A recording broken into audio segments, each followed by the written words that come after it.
بیٹے امام سید سجاد علیہ السلام کے خیمے میں آئے اور آ کر نصیحتیں اور وصیتیں اور آثار امامت اس کے حوالے کیا۔ وہ بھی مختلف سوالات کرتے ہیں کہ میرے چچا عباس کہاں گئے، اخیون الاکبر کہاں گئے؟ تو امام یہ کہتے جا رہے ہیں قد قتل قد قتل، لیکن یہی جب لفظ یہاں پر پہنچے کہ حضرت علی اکبر میرے بھائی کہاں گئے ہیں، تو اب یہ جواب نہیں دیا۔ کیوں؟ اس کی وجہ یہ ہے کیونکہ امام اس سے پہلے اس منزل کو دیکھ چکے ہیں کہ ایک بھائی کے لیے بھائی کی شہادت کتنی عظیم شہادت ہوتی ہے، کیونکہ اپنی کمر کا زور حضرت عباس کی شہادت سے ملاحظہ کر چکے ہیں۔ اب یہاں پر میرے مولا نے پلٹ کر یہ جملہ فرمایا، لا رجل فی الخیام الا انا وانت، اے میرے لال صرف یاد یہ رکھو کہ اب خیمے میں میرے اور آپ کے علاوہ کوئی نہیں بچا۔ بس وہاں سے الوداع ہوئے۔ اب یہ ہے کہ چاہتے تھے کہ سوار ہو جائیں، تو اب یہ ہے کہ ایک مرتبہ کیا دیکھا کہ فنظر یمینا و شمالا، دائیں بھی دیکھا اور بائیں بھی دیکھا، جب کوئی نظر نہ آیا تو میرے مولا نے فرمایا این الفراسا، اے میرے شاہ سوارو کہاں ہو؟ جب اس سے پہلے حسین سوار ہوتے تھے تو کوئی لجام فرس پکڑتا تھا، کوئی مجھے سوار کرتا تھا، اب کوئی بھی نہیں ہے۔ ایسے موقع پر امیر انیس نے جواب دی، کوئی آسرا نہ تھا شاہ کربلائی کو، فقط بہن نے سوار کیا تھا بھائی کو۔ وہ کیا منظر ہوگا؟ بس عزادارو، اس کے بعد جب میرے مولا حسین علیہ السلام زین پر سوار ہو چکے ہیں، اب یہ ہے کہ چاہتے ہیں کہ وہاں سے باہر آئیں، لیکن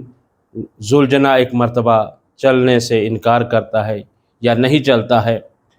تو امام مخاطب ہو کر کہتے ہیں، اے میرے ذوالجناح، میں بھی جانتا ہوں صبح سے لاشیں اٹھا اٹھا کے تو بھی تھک چکا ہے، لیکن میں یہ وعدہ کرتا ہوں یہ حسین کا آخری سفر ہے، اس کے بعد تجھے کوئی زحمت نہ دوں گا۔ لیکن ذوالجناح اپنی بے زبانی میں یہ کہتا ہے کہ مولا، میں کوئی شامی و کوفی تو نہیں ہوں کہ میں سکینہ کو پامال کر دوں، ذرا میرے قدموں کی طرف دیکھیے۔ اب دیکھا تو کیا دیکھا کہ سکینہ 4 سال کی بچی اپنے بابا کے ذوالجناح کے سموں سے لپٹی ہوئی یہ کہہ رہی ہے، میرے بابا کے ذوالجناح میں دیکھ رہی ہوں جو صبح سے مقتل گیا ہے، واپس نہیں آیا، میرے بابا کو مقتل میں نہ لے جا۔ ایک مرتبہ میرے مولا حسین علیہ السلام ذوالجناح سے اترتے ہیں اور سکینہ سے مخاطب ہو کر کہتے ہیں، اے سکینہ، مجھے بھی اجازت دیجیے۔ جب اجازت مانگی تو سکینہ نے یہ کہا، استسلمت للموت، بابا کیا آپ سچ مچ مرنے جا رہے ہیں؟ اب یہ دیکھیے، کبھی کسی بچی نے ایسے اپنے باپ سے پوچھا ہے؟ اور میرے مولا نے فرمایا، کیف لا یستسلم من لا ناصر لہ ولا معین، وہ مرنے کے علاوہ کیا چارہ رکھتا ہے جس کا کوئی اب مددگار نہ رہا ہو، جس کا اکبر مارا گیا ہو، جس کا عباس مارا گیا ہو، جس کے اون و محمد مارے گئے ہو، حتیٰ کہ جس کا ششما مارا گیا ہو، وہ جی کر کیا کرے گا؟ ہاں عزادارو، اس کے بعد بی بی سکینہ نے کہا، بابا میری آخری حسرت ہے کہ مجھے اپنے سینے پہ سلا لیجیے۔ اب سینے پہ سلایا اور اس کے بعد سکینہ نے بابا کو مخاطب ہو کر کہا، یہاں پر کیونکہ ظاہر ہے کہ یہ کلاس ہے،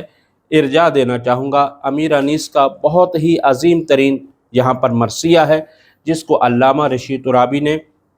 اپنی تقریر کے اندر بھی بیان کیا ہے، اور اس میں علامہ رشید ترابی امیر انیس کا مرثیہ پڑھتے ہوئے یہ کہتے ہیں کہ نیند آئے گی جب وہ آپ کی پاؤں گی بابا، میں رات کو مقتل میں چلی آؤں گی بابا۔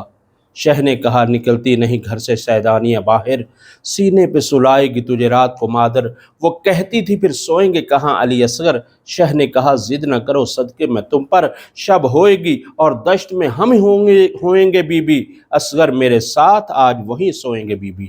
اس نے کہا، اصغر آپ کے ساتھ آج تک نہیں سوئے، بہلال یا اماں نے اگر چونک کر روئے، شفقت یہ مجھی پہ تھی کہ بے چین نہ ہوئے، جیتے رہے فرزند کہ سب لخت جگر ہے، میں آپ کی بیٹی ہوں وہ اماں کے پسر ہیں۔ یہ کہہ کر الوداع ہوئے۔ بس تاریخ نے یہ لکھا کہ مولا حسین علیہ السلام خیمے سے ایسے نکلے، شبیر برآمد ہوئے یوں خیمہ کے در سے جیسے کہ جنازہ نکلتا ہے کسی بھرے گھر سے۔ میرے مولا مقتل میں آئے اور آ کر جنگ کرنا شروع کی، اور یہ کہتے جا رہے تھے، پیاسے کی جنگ دیکھو، بھوکے کی جنگ دیکھو، اس کی جنگ دیکھو جس کا کڑیل جوان بھائی مارا گیا، اس کی جنگ دیکھو جس کا 18 سال کا جوان بیٹا مارا گیا۔ یہاں پر پھر ارجاع دینا چاہوں گا، علامہ طالب جوہری صاحب کی شام غریبہ اور ان کے یہ روز عاشور کے مصائب بہت ہی مشہور و معروف ہیں، اور بہت اچھے طریقے سے انہوں نے اس چیز کو پڑھا ہے۔ تو آپ وہاں پر بھی اپنے عزیزان جو ہمارے ذاکرین اور خطباء ہیں وہاں بھی رجوع کر سکتے ہیں اور وہاں سے استفادہ کریں۔ بہرحال یہ ہے کہ میرے مولا نے میدان جنگ میں آنے کے بعد کئی لوگوں کو فی النار کیا، اور اس کے بعد مختلف روایات ہیں کہ کہیں سے ہاتف غیبی کی آواز آئی، یا ایتھا النفس المطمئنہ ارجعی الی ربک راضیۃ مرضیہ، اے نفس مطمئنہ اپنے رب کی طرف پلٹا، تیرا خدا تجھ سے راضی ہو گیا۔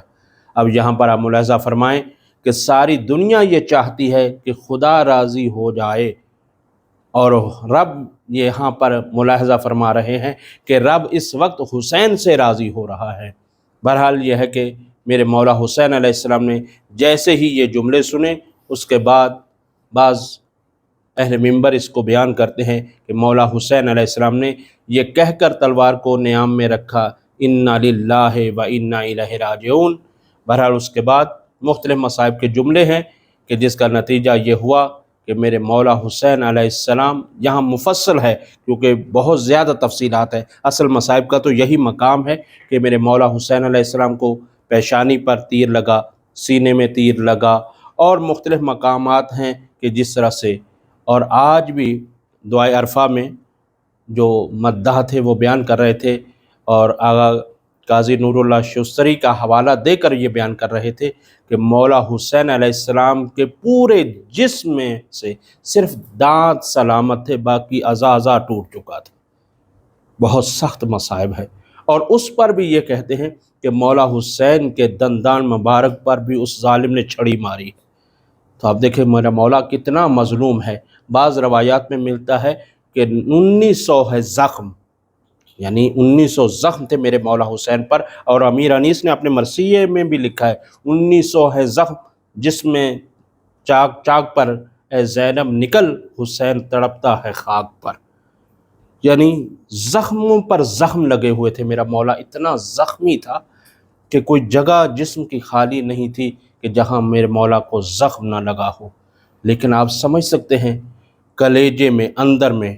بیٹے کا زخم ہے، بھتیجوں کا زخم ہے، بھائی جوان کا زخم ہے، اور ظاہری جسم پر بھی تیروں کے زخم، تلواروں کے زخم، نیزوں کے زخم ہیں۔ بس اسی طرح سے میرا مولا زخمی ہوتا چلا گیا، جب پشت ذوالجناح پر نہ سنبھل سکا، اور ایک مرتبہ پشت ذوالجناح سے زین سے زمین کی طرف آئے لیکن زمین تک نہیں پہنچے۔ ایسے موقع پر حافظ کفایت بھی یہ جملہ بیان کرتے ہیں کہ عجیب قسمت ہے دونوں بھائیوں کی، ایک کے جنازے پر تیر اور ایک کا جنازہ تیروں پر۔ اور تقریباً بیان کرنے والوں نے بیان کیا ہے کہ 52 منٹ تک میرے مولا حسین کا لاشا نہ زین پر تھا نہ زمین پر، بلکہ تیروں پر معلق ہو گیا تھا۔ اور اس کے بعد بہرحال اسی نشیب میں آئے، اور جہاں پر میرے مولا کی شہادت ہوتی ہے۔ مختصر کرنے کے باوجود بھی مختصر نہیں ہو رہا، معذرت چاہتا ہوں۔ بہرحال یہ ہے کہ اس کے بعد میرے مولا حسین علیہ السلام اس مقام پر آئے اور آخری سجدے کے لیے بے چین ہوئے ہیں، کیونکہ احساس بندگی جانتے ہیں، سجدے کا مقام جانتے ہیں، بہت قریب سے جانتے ہیں۔ اپنے نانا کو بھی سجدے کی حالت میں دیکھا، اور بہت قریب سے دیکھا، اور بلکہ کاندھے پہ سوار ہو کر بھی دیکھا۔ جانتے ہیں کہ احساس بندگی کیا ہے۔ لیکن یہاں پر مختلف روایات ہیں، اختصار کے ساتھ ایک جہت اس کی یہ ہے کہ جس کو علامہ رشید رابی نے بہت دردمندانہ انداز میں فرمایا کہ اب جو سر سجدے میں رکھا، سر اٹھا نہیں، سر اٹھایا گیا۔ یہ ہے مقام شہادت میرے مولا کی۔ اور پھر اسی طرح سے یہ ہے کہ جو سخت ترین روایت ہے، جس کو علامہ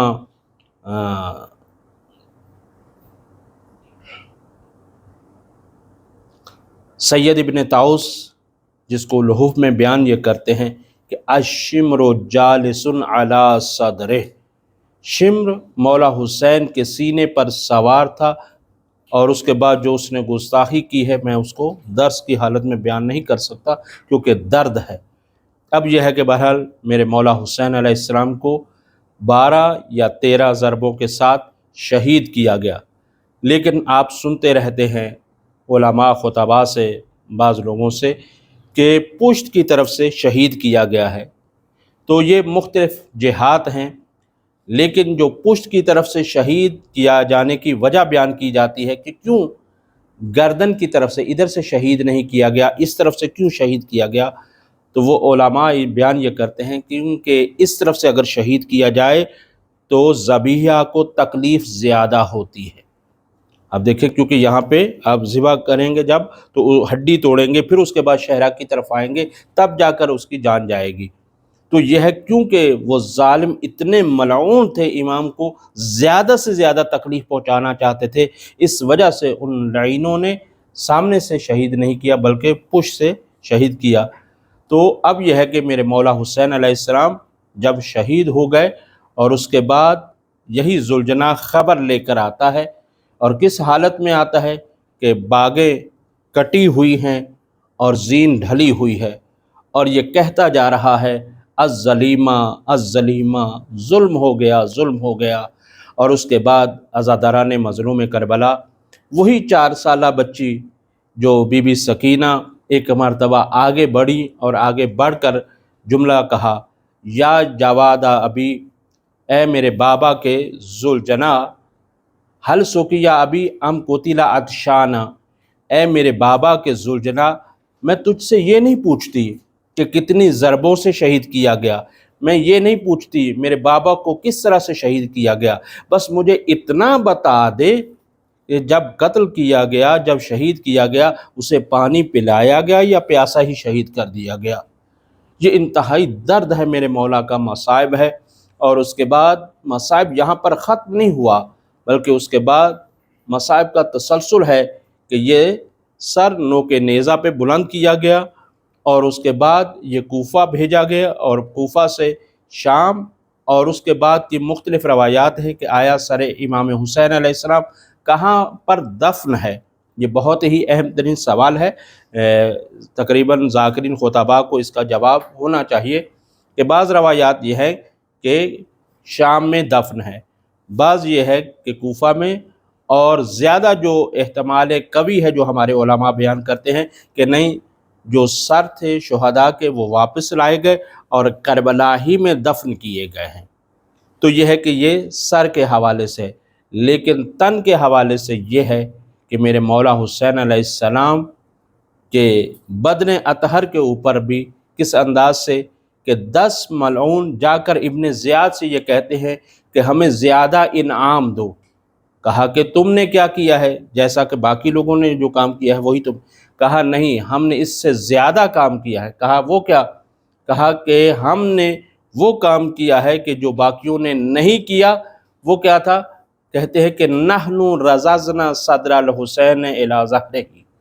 ہم نے حسین علیہ السلام کے سینے کو رزیز کر دیا۔ رزیز آپ جانتے ہیں درد کا جملہ ہے۔ رزیز کہتے ہیں کہ جب